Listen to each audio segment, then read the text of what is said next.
इस प्रकरण में भगवान ने अपनी भक्ति के 7 अधिकारी बताए। उनमें से दुराचारी का वर्णन 2 श्लोकों में किया। अब आगे के श्लोक में भक्ति के 4 अधिकारियों का वर्णन करते हैं। माम ही पार्थ व्यपाश्रित्य ये अपि स्युः पापयोनिः स्त्रियो वैश्यास् तथा शूद्रास्ते अपि यान्ति पराम गतिम्। हे प्रधानंदन, जो भी पाप योनियों वाले हों तथा जो भी स्त्रियां वैश्य और शूद्र हों, वे भी सर्वथा मेरे शरण होकर निसंदेह परम गति को प्राप्त हो जाते हैं। व्याख्या: जिनमें इस जन्म के आचरण खराब हैं, अर्थात जो इस जन्म के पापी हैं, उसको भगवान ने 30वें श्लोक में दुराचारी कहा है।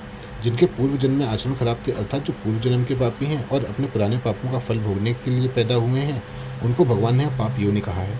यहाँ पाप योनि शब्द ऐसा व्यापक है जिसमें असुर, राक्षस, पशु, पक्षी आदि सब आ सकते हैं और ये सभी भगवत भक्ति के अधिकारी माने गए हैं। शांडिल्य ऋषि ने कहा है, आनंद्योन्यधिक्रियते पारम पर्यात सामान्वयत, अर्थात जैसे दया, क्षमा, उदारता आदि सामान्य धर्मों के मात्र मनुष्य अधिकारी नहीं है, ऐसे भगवत भक्ति के नीची से नीची योनि से लेकर ऊंची से ऊंची योनि तक सब प्राणी अधिकारी हैं। इसका कारण यह है कि मात्र जीव भगवान के अंश होने से भगवान की तरफ चलने में, भगवान की भक्ति करने में, भगवान के सम्मुख होने में अनधिकारी नहीं है। प्राणियों की योग्यता, अयोग्यता आदि तो सांसारिक कार्यों में है, क्योंकि ये योग्यता आदि बाह्य है और मिली हुई है तथा बिछुड़ने वाली है। इसलिए भगवान के साथ संबंध जोड़ने में योग्यता अयोग्यता कोई कारण नहीं है, अर्थात जिसमें योग्यता है वह भगवान में लग सकता है और जिसमें अयोग्यता है वह भगवान में नहीं लग सकता। यह कोई कारण नहीं है। प्राणी स्वयं भगवान के हैं, अतः सभी भगवान के सम्मुख हो सकते हैं। तात्पर्य है कि जो हृदय से भगवान को चाहते हैं वे सभी भगवत भक्ति के अधिकारी हैं। ऐसे पाप योनि वाले भी भगवान की शरण होकर परम गति को प्राप्त हो जाते हैं, परम पवित्र हो जाते हैं। लौकिक दृष्टि से तो आचरण भ्रष्ट होने से अपवित्रता मानी जाती है, पर वास्तव में जो कुछ अपवित्रता आती है वह सब के सब भगवान से विमुख होने से ही आती है। जैसे अंगार अग्नि से विमुख होते ही कोयला बन जाता है, फिर उस कोयले को साबुन लगाकर कितना ही धो लें तो भी उसका कालापन नहीं मिटता।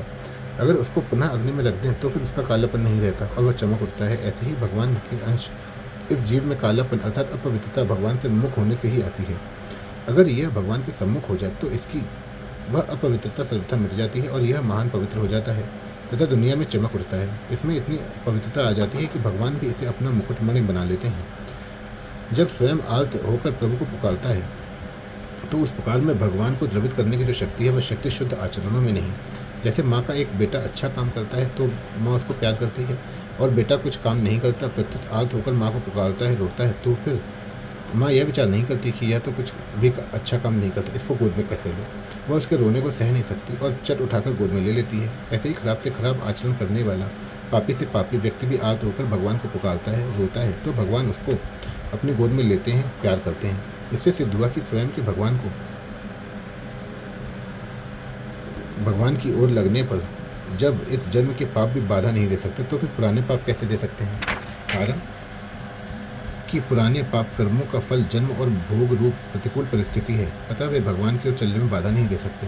यहाँ स्त्रियां पद देने का तात्पर्य है किसी भी वर्ण की, किसी भी आश्रम की, किसी भी देश वेश की स्त्रियां क्यों न हो, वे सभी मेरे शरण होकर परम पवित्र बन जाती हैं और परम गति को प्राप्त होती हैं। जैसे प्राचीन काल में देवहूति, शबरी, कुंती, द्रौपदी, व्रजगोपियाँ आदि, और अभी के जन्म में मीरा, मैती, कर्माबाई, फूलीबाई आदि कई स्त्रियां भगवान की भक्त हो गई।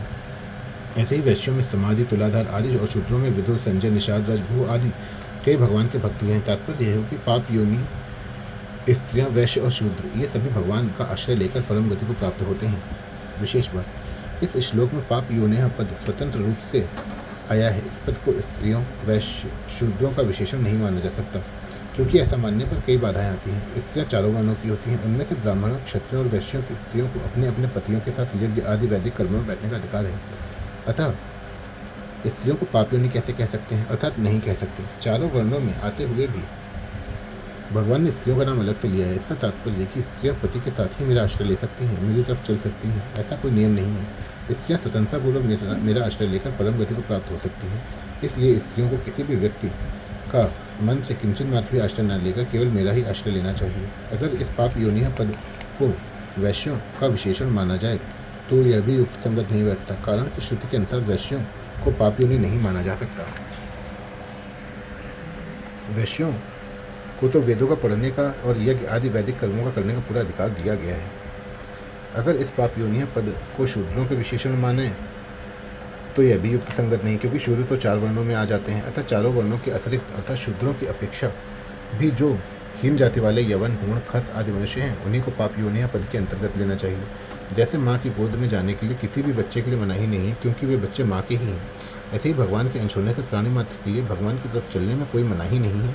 पशु, पक्षी, वृक्ष, लता आदि में भगवान की तरफ चलने की समझ योग्यता नहीं है, फिर भी वे पूर्व जन्म के संस्कार से या किसी अन्य कारण से वे भगवान के सम्मुख हो सकते हैं। अतः यहाँ पाप योनि पद में पशु, पक्षी आदि को भी अपवाद रूप ले सकते हैं। पशु पक्षियों में गजेंद्र, जटायु आदि भगवत भक्त हो चुके हैं।